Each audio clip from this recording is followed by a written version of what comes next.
Afternoon, everyone. This is Rob Orrison with Emerging Civil War and with Kevin Pawlak here, also with Emerging Civil War. We're both with the Prince William County Historic Preservation Division, and we're here a little bit after our last stop at Matthews Hill. We're here on Henry Hill. Matthews Hill is off to my right, over my right shoulder.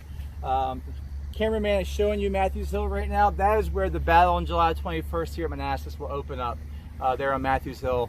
And right here behind me is the Judith Henry House.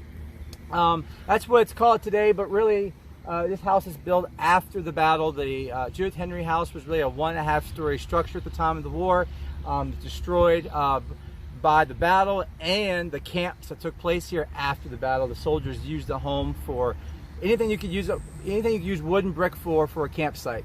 So the house here was built after the war on top of the location of the original home. Now I'm going to talk a little bit about what took place here in July 1861. I'm going to take you up and to the battle. Kevin's going to get more into the battle. I'm going to talk a little bit about the family here. So Judith Henry's farm was called Spring Hill. It was not called Henry. This hill was not called Henry House Hill. It was called Spring Hill. And she was a widow here. She is a Carter descendant. For those who know Virginia history, the Carters are a very large family in Virginia. Her dad owned Pittsylvania, which was a house standing up near Matthews Hill, no longer there today.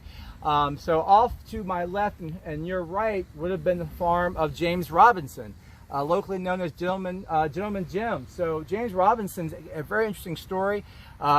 His mother was a former enslaved person on the same plantation that Judith Carter's father ran, Pennsylvania. Judith Henry and Jim Robinson are actually related. They're stepbrother, stepsister. Shared the same father, different mother.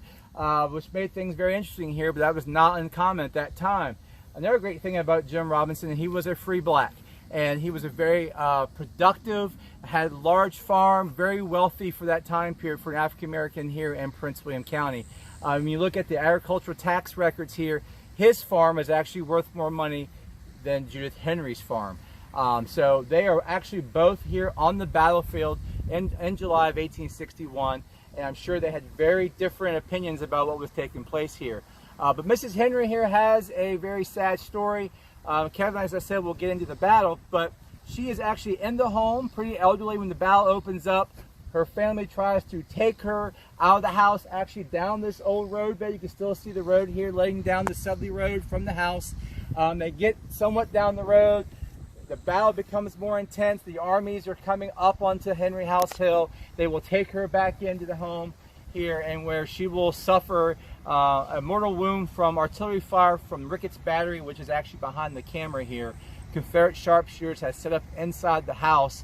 One of the artillery commanders here got very frustrated by what was going on, turned one of the guns, fired into the home to get the sharpshooters out, not knowing that Judith Henry was inside.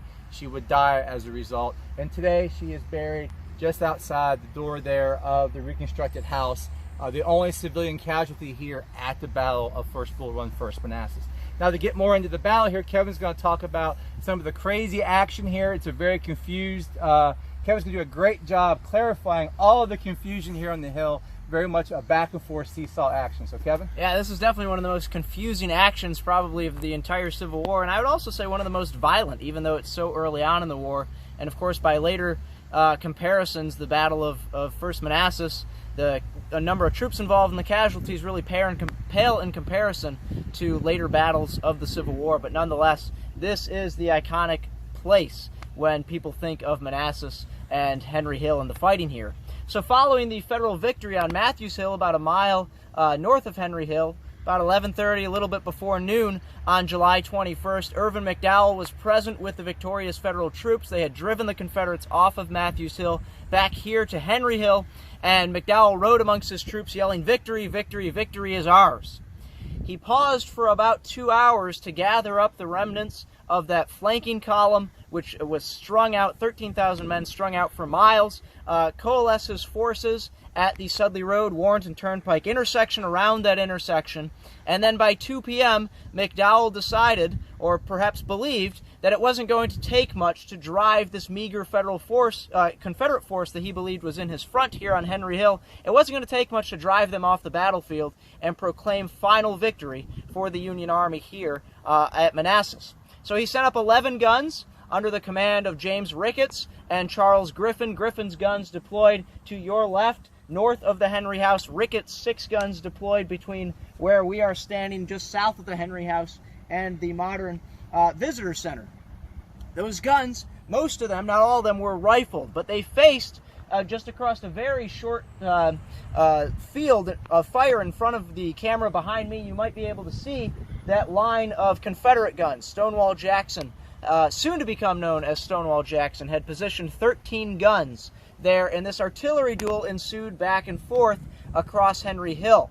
Charles Griffin, though, was very worried and expressed his worry to several of his superior officers. He was very worried that by bringing these guns up here to Henry Hill, there was not going to be any infantry support. Soon enough, the infantry support did arrive for the Federals. At first, 3 regiments ascended and crested Henry Hill. On the other side of the visitor center was the 1st Minnesota and the 11th New York Fire Zouaves. They became engaged in an action with the left end of Jackson's line. They were driven from the field as the 11th New York came into the roadbed of the Sudley Road. Jeb Stuart charged with some of his Virginia cavalry into their ranks and scattered some of the elements of the 11th New York. But what this action became was a seesaw back and forth fight that really centered around possession of ultimately 8 guns. What Charles Griffin had done following that first failed Federal infantry attack, he took 2 of his guns, 2 howitzers, around behind the back of the Federal artillery line to a knoll that sits on the other side of the visitor center, and his purpose was, with those 2 howitzers, to enfilade the entire Confederate line, Jackson's line posted on the other side of Henry Hill. That did occur to some extent, but it also brought a lot of attention from the Federals towards those 2 howitzers. And so elements of the 33rd Virginia and the 49th Virginia Infantry, led by an umbrella-wielding Extra Billy Smith, would charge and fire on Griffin's gunners. There was a lot of confusion because of the uniforms and the flags that were being flown by both armies here on this section of the battlefield, but a back-and-forth fight ensued for the guns. Some more of Jackson's men came up and captured actually Ricketts' guns itself here, again posted between the Henry House and the Visitor Center. William Franklin's Massachusetts soldiers were sent back up the hill into this area. They recaptured the guns momentarily, but more and more Confederate troops began arriving here at Henry Hill, and the numbers game was starting to tip in favor of the Confederacy. Much of the day before this, it had been in favor of Irvin McDowell and his army, but that was starting to change now, as elements of Joseph Johnston's Army of the Shenandoah were moving from their positions around Manassas Junction up here to this sector of the battlefield. Finally, William Tecumseh Sherman's brigade, a fellow that you don't often hear associated with the Eastern Theater of the War, would charge 3 separate times, 3 regiments or 1 regiment at a time, up towards the Henry House, but ultimately, again, the weight of Confederate numbers began to tell. The Confederate line was extended to the west side of the Sudley Road, as was Irvin McDowell's line. A brigade commanded by Oliver Otis Howard took charge of Chin Ridge. They ultimately were driven off, and that was the final Federal stand, organized Federal stand here on the Manassas battlefield before the famous retreat that soon enough turned into a rout, came to symbolize for many people what Bull Run was this early on in the war.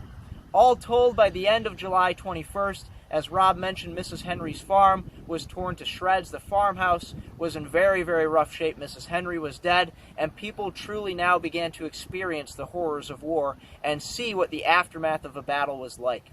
In the action that ensued on July 21st, there were about 5,000 casualties between the 2 armies. That's men killed, wounded, missing, or captured, much more than almost anybody could have anticipated.